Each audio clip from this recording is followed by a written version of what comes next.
If the disciplinarians lost a few legislative skirmishes, they won the battle of the Industrial Revolution, and in the process, the Irish temperament, often attributed to the 18th century English poor in town and countryside, was translated into the methodical way of life of industrial capitalism. In the countryside, this can be seen most clearly in the triumph of the money economy over the casual, uneconomic rhythms of peasant semi subsistence. In the industrial areas, it can be seen in the extension of the discipline of the factory bell or clock from working to leisure hours, from the working day to the Sabbath, and in the assault upon cobbler's Monday and traditional holidays and fairs.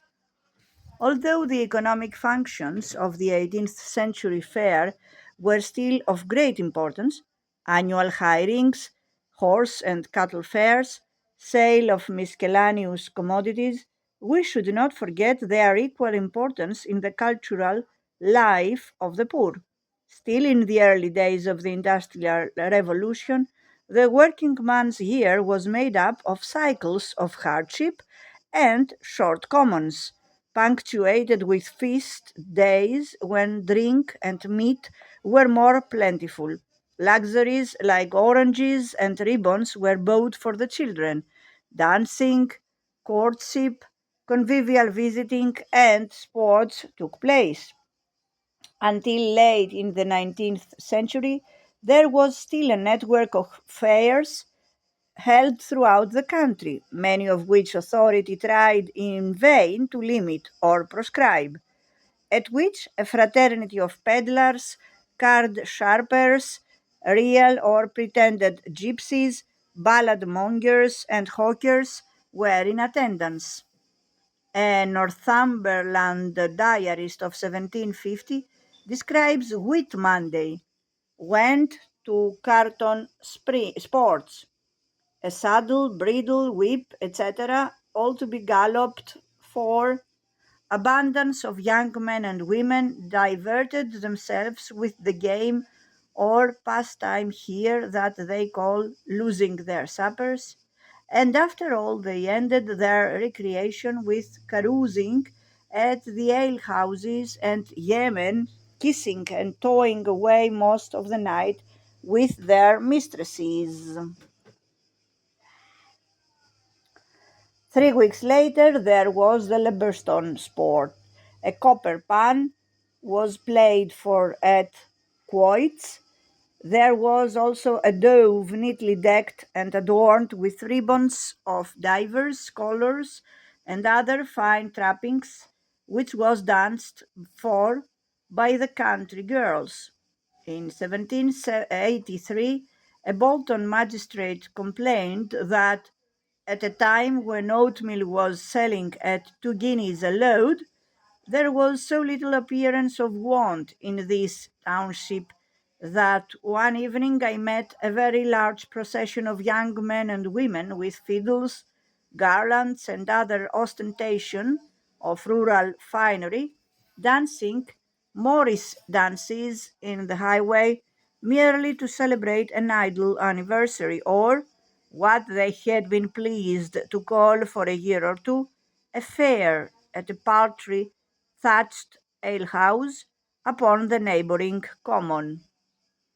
It is tempting to explain the decline of old sports and festivals simply in terms of the displacement of rural by urban values, but this is misleading.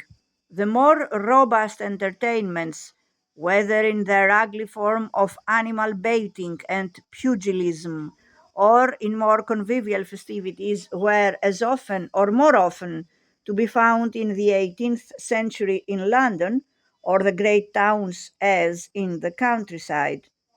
They continued into the 19th century with a vigor which recalls both the unruly traditions of the London apprentices of Tudor times and also the very large proportion of 19th century Londoners who were immigrants from the village. The greatest festival of all was Bartholomew Fair, with its menageries, pickpockets, pantomimes of Harlequin and Faustus, card sharpers, plays, exhibitions of wild men and of horsemanship.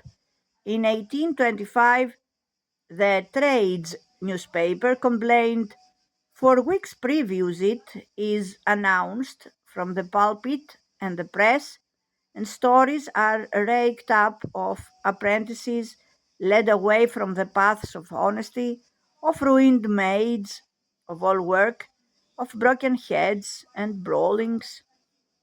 In the previous decade, the authorities had feared that the fair would become the general rendezvous for sedition and the signal for insurrection.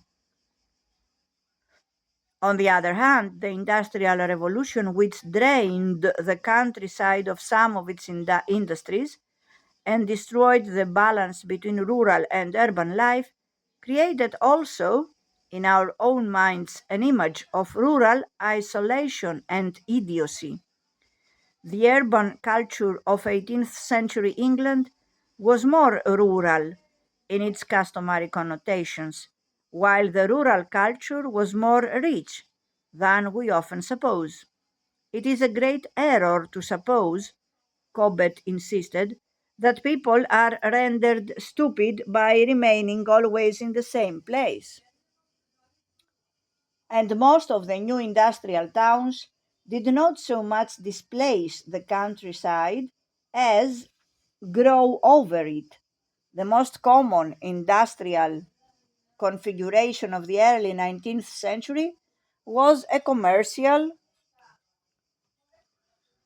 or manufacturing center which served as the hub for a circle of struggling industrial villages.